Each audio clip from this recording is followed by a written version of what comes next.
नमस्कार, welcome to the channel B Ed की पाठशाला।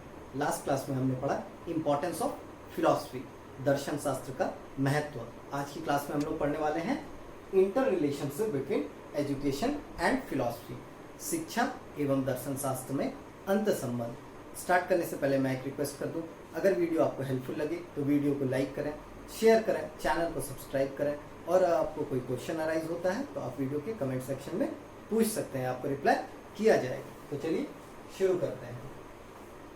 Inter relationship between education and philosophy, शिक्षा और दर्शन शास्त्र में अंतर संबंध। हम लोगों ने पढ़ा फिलॉसफी के बारे में, जहां पर हम लोगों ने जाना कि फिलॉसफी क्या है, love for wisdom, love for knowledge. इससे अर्थात यह है कि ज्ञान के प्रति प्रेम। तो ज्ञान हमें कहाँ प्राप्त होता है या कैसे प्राप्त होता है? शिक्षा के द्वारा ही हम ज्ञान का अर्जन करते हैं। कह सकते हैं कि नॉलेज का जो एसिमिलेशन होता है वह हमें थ्रू एजुकेशन ही होता है। पहला पॉइंट है, philosophy and education are two sides of the same coin. दर्शन और शिक्षा एक ही सिक्के के दो पहलू हैं। दर्शन और शिक्षा एक ही सिक्के के दो पहलू हैं। से अर्थात है कि शिक्षा के बिना, मतलब शैक्षिक विचारधाराओं के बिना, सिद्धांतों के बिना फिलॉसफी या दर्शन का कोई भी मतलब नहीं है। हम लोगों ने पढ़ा भी है कि जो बहुत बड़े बड़े थिंकर्स हुए वह लोग बहुत बड़े बड़े शिक्षा शास्त्री भी थे। कहा जाए तो उन लोगों ने शिक्षा के क्षेत्र में बहुत ज़्यादा काम किया और शिक्षा को अपना आधार बना करके ही वह फिलॉसफी के फील्ड में भी उन्होंने ऐसी ऐसी चीज़ों के बारे में बताया या ऐसे ऐसे उन्होंने चिंतन किए, मनन किए जो हमें आज के जीवन में काम आ रहे हैं, हमारे लिए फलदायक हैं। इसलिए कहा जाता है कि philosophy and education are two sides of the same coin. मान लिया जाए कोई शिक्षण संस्थान है और उस शिक्षण संस्थान के जो शिक्षक हैं उनके अपने कोई आदर्श ही नहीं है, कोई प्रिंसिपल ही नहीं है, तो वह जो बच्चों को शिक्षा प्रदान करेंगे वह किस प्रकार से प्रदान करेंगे? उन्हें अगर रूपरेखा ही नहीं होगी कि हमें इन सिद्धांतों के ऊपर ही बच्चों को ज्ञान प्रदान करना है, तो वह किस प्रकार से शिक्षा प्रदान कर पाएंगे? इसलिए शिक्षा का साथ होना, मतलब दर्शन के साथ साथ शिक्षा का होना बहुत ही आवश्यक है। इसलिए दर्शन और शिक्षा जो है एक ही सिक्के के दो पहलू हैं। नेक्स्ट पॉइंट है, education is a dynamic aspect of philosophy.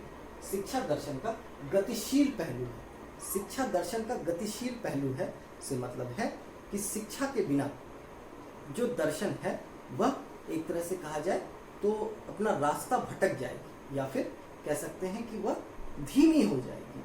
अगर दर्शन जो है वह किसी मनुष्य के साथ ना चले या अगर सिद्धांत नहीं है किसी के भी जीवन में, तो वह शिक्षित होकर के भी उन उपलब्धियों को हासिल नहीं कर पाएगा जिन उपलब्धियों की वह कामना करता है, या कह सकते हैं जो एम है एजुकेशन का वह अचीव तब तक नहीं हो पाएगा जब तक कहा जाए तो फिलॉसफी की मदद नहीं ली जाती है। जैसे जॉन डुई ने भी कहा है कि education is not preparation for life, education is life itself. मतलब शिक्षा जो है वह जीवन की तैयारी नहीं है, शिक्षा स्वयं में ही एक जीवन है। जब कोई एक व्यक्ति शिक्षित हो जाता है तो इसका मतलब है कि उसके आचरण में, उसके व्यवहार में वह बदलाव आ जाते हैं जो उसे कहा जाए तो समाज में रहने के लिए या दूसरों के साथ अपने संबंध को स्थापित करने के लिए, दूसरों के सुख दुख में सहभागिता देने के लिए जरूरी होते हैं। इसलिए कहा है जॉन डुई ने कि एजुकेशन इज लाइफ इटसेल्फ, मतलब शिक्षा जो है वह स्वयं में ही एक जीवन है। शिक्षा लेने के प्रदान ही इंसान ऐसी ऐसी चीज़ों को सीखता है जो उसे जीवन पर्यंत काम आएगी, या शिक्षित होने के दौरान भी जो जिन सिद्धांतों को इंसान सीखता है उन सिद्धांतों के साथ जीवन जीना कह सकते हैं कि आसान हो सकता है। Philosophy determines various aspects of education. दर्शन शिक्षा के विभिन्न पक्षों को निश्चित करता है। विद्वानों का मानना है कि दर्शन सूक्ष्म विचारों से संबंधित है और शिक्षा व्यवहारिक पक्ष से संबंधित है। इस प्रकार से दर्शन और शिक्षा दोनों अलग अलग हैं, परंतु वास्तविकता तो यह है कि दर्शन और शिक्षा दोनों अभिन्न अंग हैं। इसका मतलब है कि दर्शन और शिक्षा एक दूसरे के ऊपर आधारित हैं, एक दूसरे के ऊपर कहा जाए तो डिपेंडेंट है। इसलिए ऐसा कहा गया क्योंकि विभिन्न दार्शनिक विचारधाराओं ने हमेशा शिक्षा को प्रभावित किया है, जैसे नेचुरलिज्म, रियलिज्म, आइडियलिज्म, आदर्शवाद, प्रयोजनवाद, यथार्थवाद, प्रकृतिवाद। इन सारे विचारधाराओं ने हमेशा से शिक्षा को प्रभावित किया है और आगे भी करती रहेंगी। नेक्स्ट है philosophy controls the entire work methods related to education. शिक्षा संबंधी संपूर्ण कार्य विधियों पर दर्शन शास्त्र का नियंत्रण रहता है। शिक्षण संबंधी कार्य जैसे शिक्षा का उद्देश्य, पाठ्यक्रम, पाठ्य पुस्तकों का संगठन, किन आदर्शों पर बच्चों को शिक्षा प्रदान करनी है, इन बातों का ध्यान, यह सारी चीजें कहा जाए तो एक तरह से हमें दर्शन से ही प्राप्त होती है। दार्शनिकों ने हमें मार्गदर्शन दिया है कि किस प्रकार शिक्षा को आगे की ओर ले जाना चाहिए ताकि वह बच्चों के अंदर एक तरह से ऐसे वैल्यूज इनकलकेट हों ताकि वह समाज के निर्माण में, देश के निर्माण में, राष्ट्र निर्माण में अपना योगदान दे सकें। इसलिए कहा गया है कि philosophy controls the entire work methods related to education.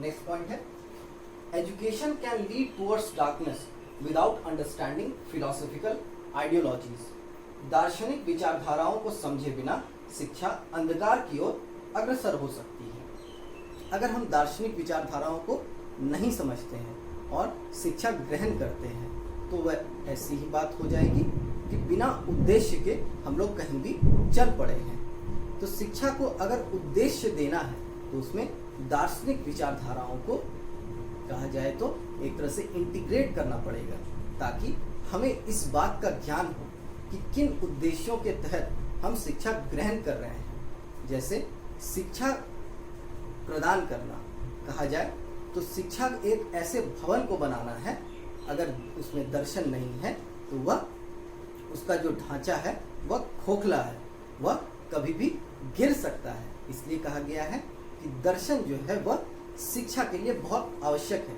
अगर दर्शन नहीं है तो शिक्षा जो है वह अंधकार की ओर अग्रसर हो सकती है। जैसे हम किसी भी कार्य योजना को बनाते हैं, शैक्षिक कार्य योजना को बनाते हैं और उसमें अगर हम लोग दार्शनिक विचारधाराओं को इंक्लूड नहीं करते हैं तो वह अर्थहीन हो जाएगा। उसे कह सकते हैं कि उसमें थॉट्स ही नहीं होंगे। थॉट्स नहीं होंगे तो हमें इन बातों का ज्ञान नहीं होगा कि कैसे हमें किन योजनाओं के आधारित बच्चों को ज्ञान प्रदान करना है ताकि वह राष्ट्र निर्माण में योगदान दे सकें। तो आज हम लोगों ने पढ़ा inter relationship between education and philosophy. In points को और भी हम लोग डिटेल में जानेंगे और समझेंगे। Thank you.